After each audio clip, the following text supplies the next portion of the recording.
Dear students, today we'll study the role of public sector in India. As we have already explained that in India, public sector was given the responsibility to take India's industrialization to commanding heights. And over a period of time, the restrictive system that was controlled has led to the slow growth of industry in India. So there were many problems related to public sector in India. To understand it, first we must understand why we need a government. So there are certain important functions that government has to adopt. Those functions justify the role of government. The first function of government is to allocate social goods to its citizens. Social goods like defense, security, law and order, education, health, large projects where private sector fails to provide, their government has to come in and provide those services to its citizens. Second role of government is to ensure equity in the system.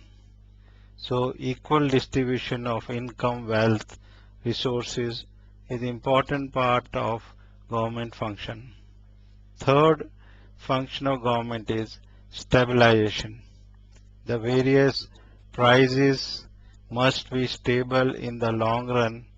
Therefore, if we keep prices stable, the supply demand is equalized and it shows that we are able to meet the demand. So, economic stability can be ensured if price level, exchange rate, rate of interest doesn't fluctuate much. So, stabilization is important part of government function. Long-term economic growth and development and management of debt is also a part of government functions. And all these functions is done by government through budget, that is tax and expenditure. So the various public enterprises started by the government to provide various goods and services to its citizens.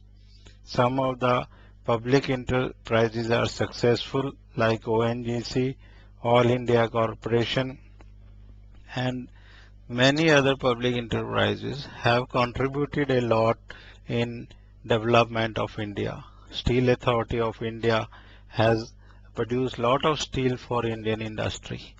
So similarly railways, other departments are also supplying important services to its citizens. But lot of public enterprises have in the long run have become sick, and therefore there are certain problems that public sector in India is facing, and some of the important reasons can be lack of autonomy. Lot of public enterprises, they are run in terms of bureaucratic system from control mechanism. So as in private enterprises where chairman and board of directors make a informed decisions taking into consideration its balance sheet, profit loss and long-term growth of a company. But in case of public enterprises, there is a bureaucratic system where the orders are placed from top, and the private functioning based on competitive or long-term growth, other factors, increasing production, they sometimes does not lead to long-term growth of public sector. So this is one of the reasons that public sector enterprises are not able to increase production. For example, State Electricity Board, which is started in all the states, but we find total production of electricity by State Electricity Board, then you will find that in the long run it is stagnating. So most of the electricity is produced by joint venture or central government units. Uh, Similarly, another factor that leads to a problem in public sector is loose budget. Many times public enterprises earn losses, and due to those losses they don't change their policies or costing and other factors, but in the next budget they again get a amount from the budget. So there is no uh, uh, pinpointed penalization for earning losses, because they know we get a money again from a budget, so budget is loose.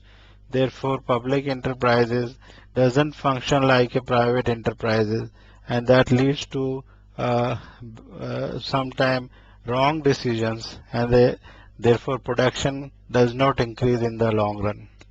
Subsidies are another factor, because once you become habitual to subsidies, you don't try to improve your cost system, efficiency, and research and technologies, because you know whatever price we keep it high, the government will give subsidy, and in the market it will be sold at lower prices. As we know, electricity is sold at lower prices than even its average cost. So the firm doesn't get penalized, and they get habitual for having subsidy every year. So another factor is pricing of public enterprises. To become a efficient firm and to earn certain amount of profit and reinvest in the long run, the prices must be at the minimum at average cost. But most of the pricing in public sector and public sector enterprises is below average cost. So even cost is not recovered, let alone the profit. So if you don't have a autonomy to decide your own pricing, so long-term sustainability of that activity is at question mark. So we can change certain factors in the public sector, give some autonomy, make budget tight, reduce some subsidy, allow firms to decide their own prices, and when they take their own decision, then it is possible that public sector can become more efficient, because in the long run we want an efficient public sector and efficient private sector. So the role played by public sector in India's industrialization can lead to long-term growth and development of India. In the next lecture, we'll study the economic reforms in India and how industrialization took place after 1991. Thank you.